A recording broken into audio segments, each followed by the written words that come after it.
அஸ்ஸலாமு அலைக்கும் வரஹ்மத்துல்லாஹி வபரகாத்துஹு. அல்லாஹ்விற்கு உருவம் இருக்கா? இல்லையா? சிலர் அல்லாஹ் உருவம் உள்ளவன் அப்படின்னு சொல்றாங்க. சிலர் அல்லாஹ் உருவம் அற்றவன் அப்படின்னு சொல்றாங்க. ஆனா, அல்லாஹ்விற்கு உருவம் இருக்கு அப்படின்னு சொல்லி அல்லாஹ் தஆலாவே தன்னோட திருமறையான திருக்குரான்ல பல இடத்துல சொல்லியிருக்கான். அதுல ஒரு சிலதை இப்போ நான் சொல்றேன். கண்ணியத்திற்குரிய இறைவனின் முகமே நிலைத்திருக்கும். அடுத்து, அல்லாஹ்வின் இரு கைகளோ விரிக்கப்பட்டே இருக்கின்றன.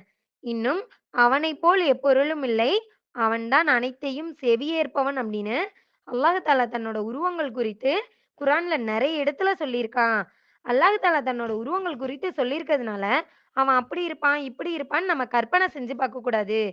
ஆனா, அல்லாஹ் தஆலா மேல நம்ம எந்த அளவுக்கு ஈமான் கொண்டுள்ளோமோ, அதே போல அல்லாஹ்விற்கு உருவம் இருக்கு அப்படின்னு சொல்லி நம்ம ஈமான் கொள்ளணும். அஸ்ஸலாமு அலைக்கும் வரஹ்மத்துல்லாஹி வபரகாத்துஹு.